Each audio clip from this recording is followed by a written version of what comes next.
Hey folks, this is Matthew Mpemba, creator of the webcomic series Matt and Zoop. I'm here to talk to you guys about another mental illness or mental block, sort of say, called Imposter Syndrome. Now, you may have heard of it, or you may not have heard of it, or you may have experienced it and not known it.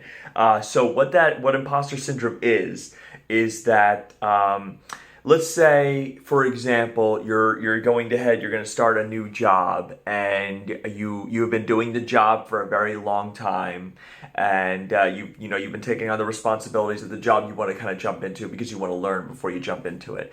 But when the time comes, you start having second thoughts. You start thinking, I'm not good enough for this position. I can't handle this position. I don't want the repercussions that follow if I am unable to do so. Even if you've already done it. That's the thing. Imposter syndrome is so powerful, and it can really take advantage of you. It can take everything from you. Here's an example. I had a friend who, because we work at a school system together, and he was going for a high up position, like a provost or a dean. He was going up for one of them, but he was already doing the job as interim. So he was really working hard. He was doing both jobs. He was doing his job, and he was doing the dean's position as well. The issue was that when it came time for him to apply and that he got the job offer, he started having second thoughts. Now I said to him, well, why are you having second thoughts? Because, ultimately you've already been doing the job. You know what it takes. Now you're going to get a nice decent pay chunk. A pay raise, and you're going to be able to, jump into a job without having to do two of them. And the fact that he was doing two of them already shows that he already could accomplish both jobs that easily. But something in his head was saying, I can't do this job now that it's actually here. I myself am the worst with imposter syndrome. So for example, I was and I didn't wind up taking the job. I still have a little bit of regrets about it, was that I was just starting off in my new job. I was doing really well. In fact, I was doing a lot of the job that entails of being an academic advisor, which I wanted to be. And I was jumping in, I was helping students, I was getting them to be where they want to be, I was helping them register for classes, helping them guide them in the direction they wanted to be in, help them figure out what career goals they wanted, what really wanted, the sort of don't follow the money, follow your goals, because if obviously if you love what you do, you wouldn't work a single day. So I was really into it. I really liked it. And it was great because even though I had questions, I could always ask for help. But then my boss comes to me and tells me, please go apply for this job. I said, I haven't been here for a year, because that was the stipulation of the job, was that you had to be there for a year in order to go and apply. I didn't pay attention. I said, you know what, let me just jump right in there and see what I could do. So knowing that I already know now, the confidence that I had, I applied for the position. I then started having second thoughts immediately without even having an interview. I started having second thoughts. I said, oh man, I can't do this. I can't do it. I'm afraid I'm going to fail. I'm worried about what's going to happen to me. So I started kind of retreating a little bit. But then I started feeling like maybe I could. So I was kind of back and forth between imposter syndrome. But it got really bad. So let me explain. So I had my first interview. I did really well. I had my second interview. I did also very well. In fact, I did so well that I was extended the offer even though I hadn't passed my probationary period within the job. Now, I don't mean probationary period. I didn't have an ankle bracelet that was beeping every time I walked outside of out of my job. No, that was not what it was. I've said that before, and I want people to get clarification that a probationary period in your job is just to test the waters to see if you can do the job. If you can't, then obviously you can be let go very easily. That's all that is. So I wound up saying I accept the job. Right after I accepted the job, I started having panic attacks. I said, I accepted a job. I don't know if I could handle this job. I don't know if I could transverse over, even though I knew I could, even though I knew I've been doing most of those jobs. I have been registering students. I have been helping them. I have been guiding them. And what I did was I jumped feet first directly into the academic advisor field. I said, before the 2 weeks is up, I want to see what I'm really going to be capable of doing.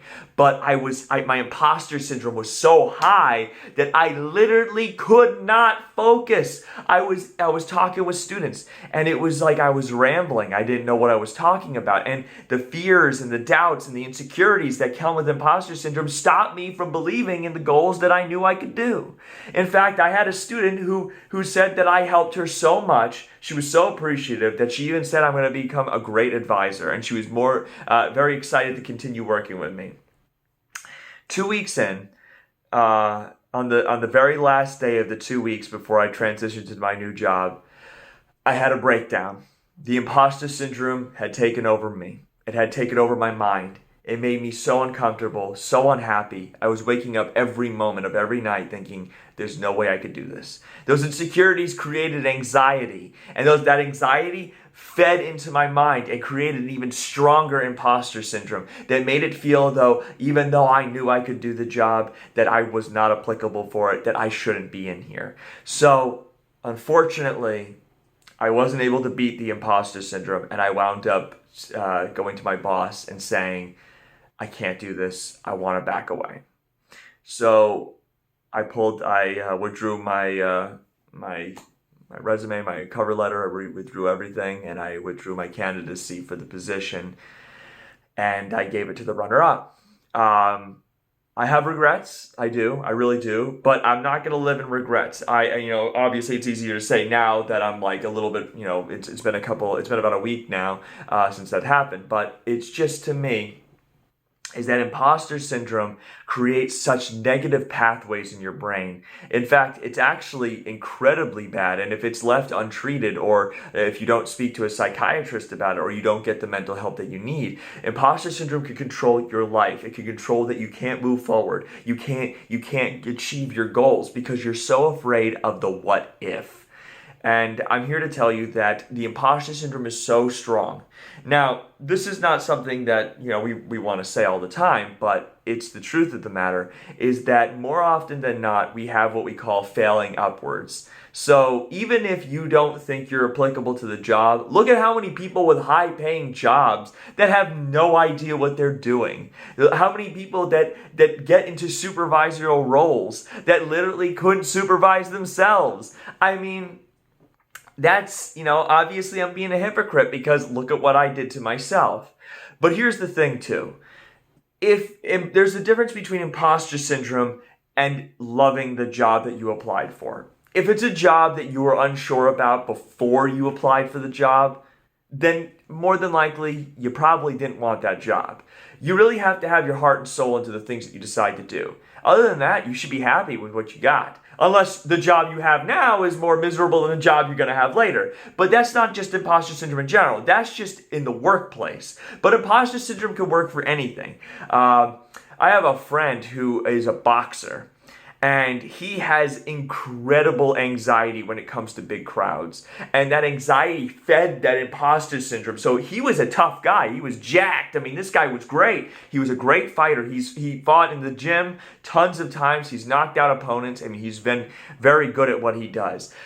But I remember one day it was a big event. It was a big event in Orlando, and he was getting ready to, get out there, and he looked at me and he said, I can't do this. That crowd's so big. I can't do this. They're going to laugh at me. They're going to make fun of me. And I said, you've been doing this for a while. Why do you feel like this now? And again, I probably in hindsight should have been a little bit more supportive about the situation.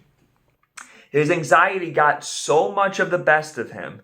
His anxiety distracted him. His imposter syndrome made him feel like he couldn't do it, and he was knocked out in the first round. He was so distraught with how he was able to handle it. So here's my lesson to anybody who's got imposter syndrome. Think about how many people every day do the challenges that face your fear type of things, that go out there and they don't let anything bother you. Now, that's easier said than done. But what I want you to do is sit back and think about what you really, really want. Don't just go, oh, that job pays a lot of money, or I like to do this because it makes a lot of money. Now that's imposter syndrome without the idea. That's not anxiety imposter syndrome. That's just imposter syndrome. You probably couldn't do it because you're doing it because of an alternative reason. But if you're good at something, you truly know you're good at something, you can't sell yourself short. So either it's so bad that you require medical treatment, or you require speaking to a psychologist, or there's another method that you could do. Think about everybody that goes out and achieves their goals. Everybody that goes out there and does the things they do because they enjoy doing it. The more likely you are to enjoy the things that you like, the more comfortable you feel. Don't push yourself into a situation. Just being in a school myself, just working in a school myself, I've seen so many students that just follow the money. They just follow the money. They don't care about what they love to do. They don't care about what they like. What they care about is they just want to make a lot of money. And they want the easiest goal to get there. No matter what in life, your goals are not going to be easy to obtain. You're going to think, am I good enough for this? But here's a statement that I want to put out there. You are good enough for this. Because there are tons and tons of people out there that would be willing to jump into whatever position they could get into without even understanding that they like it or not. So, but you owe it to yourself to really look deep down inside. Think about what you really love. Think about what you really want to do. And then achieve those goals. And in order to stop the imposter syndrome, the best thing you could do is embrace every day as it's its own thing. Don't decline things if you know you truly want it. What you could do is each and every day you take. There's nothing more prominent in your life. If you have been doing a job or you've accepted a job that you aren't sure about, just know that they're going to be there for you. You're not just going to be thrown to the wolves, you know? They don't want you to fail. Because hiring someone on board, that's hard to do because they have to do a lot of paperwork for that. Don't do what I did, okay? Don't do what I did. But focus on yourself. Find what you love. Really embrace that. And even though the anxiety is real and it's difficult to get past, you're going to do it. You're going to succeed. And I want you to know that you have backup everywhere you go and that you aren't alone in the decisions you make.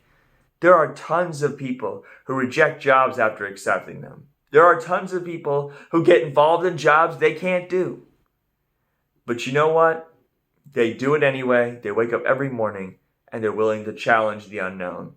So that's my goal for you, is to challenge the unknown, to not live in fear, and to continue the great goal of what you want to do. And I hope that really helps you guys. And if not, you could write a bad comment. It's whatever you want to do. I've had tons of those ones. So definitely, reach out to me. Or if you're having trouble or you're in the same situation at your job or you feel like you want to move forward but you're scared, please reach out to me. Send me a personal message. I'm more than happy to talk to you about it. Anyway, folks, you have a great one. And don't feel like an imposter because you're not.